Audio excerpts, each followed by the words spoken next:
and we're going to do big waves out there. Good morning, good morning, good morning. Great to see everybody on this beautiful Monday morning. It's always fun to kick off the week with you beautiful people. And we do have two birthdays today. We have our very own Coach Palmer, who sadly is not going to be able to be on. And then we have our very own Valerie Randall. So we're going to sing to her at the end. And we might have to sing to Coach tomorrow. I don't know. Do you think he ditched us because he didn't want us to sing to him? I don't know. I don't think so. So I think we save it and we sing to him tomorrow. But excited to be on here with all of you today. And we're going to talk about courage. So the word that I was given for today was courage. And I always giggle when we do anything around fear or strength or whatever, because I think, this is a lesson that I really need, because I am, those little chihuahuas that just shake. You ever see them like they're just so shaky and nervous and tentative? And I think, that's my spirit animal. So courage maybe isn't necessarily a strength of mine, but it's something I wouldn't mind developing. So what is courage? The ability to do something that frightens you, strength in the face of pain or grief. And I'll tell you, my motto for everything, and sometimes it goes well and sometimes it doesn't, but it's feel the fear and do it anyway. And that is my definition of courage. And there's been times that the kids were just making fun of me for this the other day, but we were in Yosemite not too long ago. It was probably within like the last 3 years. And I had a shirt on that said that, like, feel the fear, do it anyway. And we were on a hike up to, I forget which one of the falls, but we're hiking up there and I felt the fear and I turned around and ran. I'm like, I can't do it. I cannot take one more step on this hill. There was mist and it was slippery, and my son is a lunatic. So I'm like, he is going to fall off this mountain, and he was not listening. He's a good kid, but he is a lunatic. He has no fear. So he was going to every edge and looking and whatever. And I said, peace out. Love you guys. Have a great time with your dad, but I am down this mountain. And so they love to tell me and remind me of how I felt the fear and I ran away. So sometimes that motto works and sometimes it doesn't.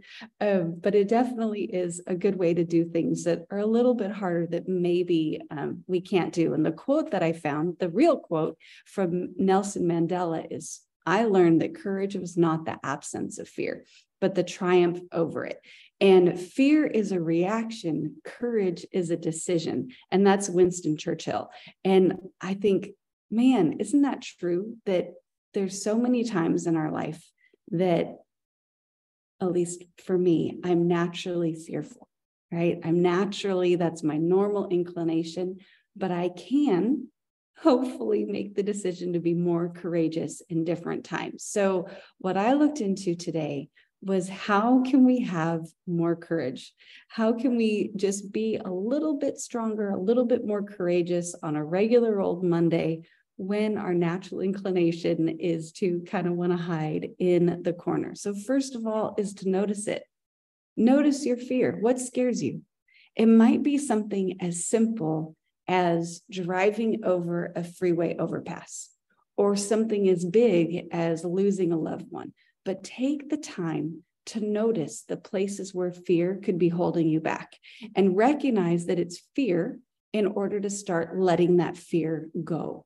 And, sometimes we can, and this is really how I had to come up with this motto, because I was watching my world shrink because of things that I was scared of. So the freeway overpass, that might seem like a strange suggestion, but that was actually a big one of mine.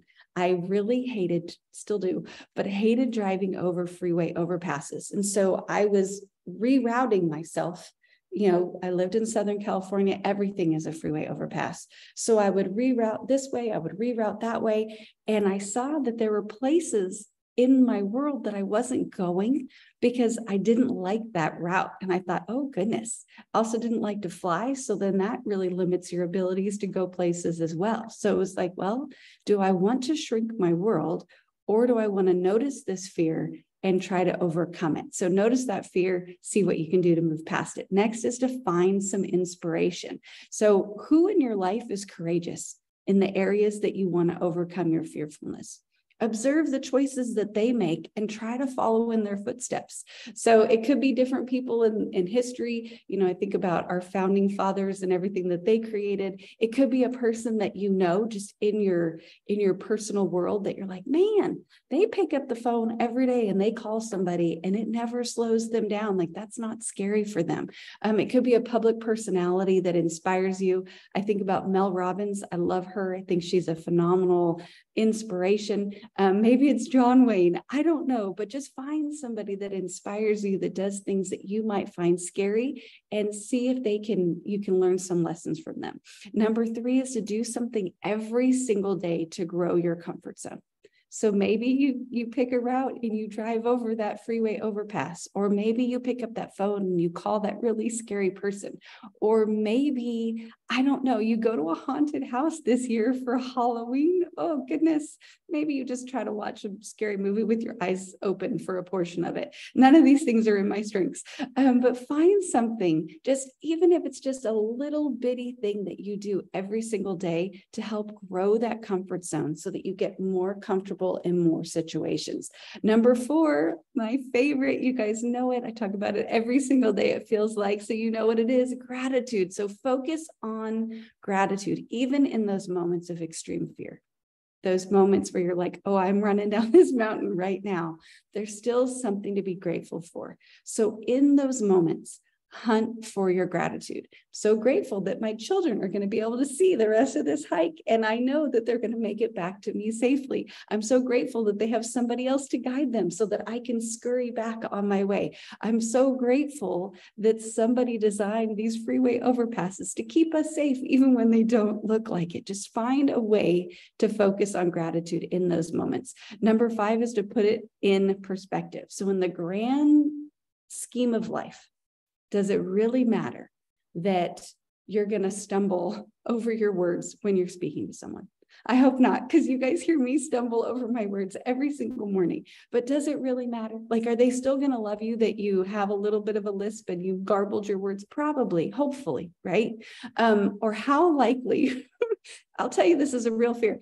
How likely is it that a bee is going to fly into your car as you're going over that overpass, which is going to cause you to accidentally accelerate and fly off the mountain? Probably not super likely, right? So it's probably not going to happen. So maybe take the time to let that fear go. Number 6 is to try hard things. The higher your confidence, the more courage you're going to have.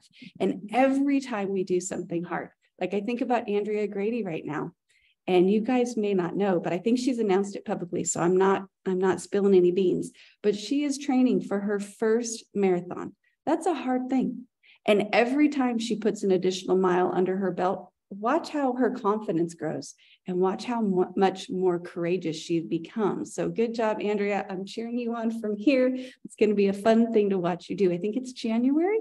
Okay, perfect. So we'll be watching y'all in January. And then lastly, number 7 is give yourself grace. Having courage requires that growth mindset. And it's an attitude that we can grow and change if we choose. So nothing's locked in forever. We can change. Just remember that it takes time, it takes practice, and it takes courage to develop a little bit more courage. So that's the lesson today. And I'm hunting to make sure we still have our birthday girl. Oh, we do. She's she's in one spot now. So guys, I'm going to unmute. And I'm going to ask all of you guys to sing with me so I'm not singing here alone. We are so excited to wish you a happy birthday. And hope you guys have a great day. So 1, 2, 3. Happy birthday. Happy birthday to you. Happy birthday, dear Val. Happy birthday to you. Love you, Valerie. Hope you Happy birthday. Happy Have a blessed day. Love you, Val. Have a wonderful day, Val. Message.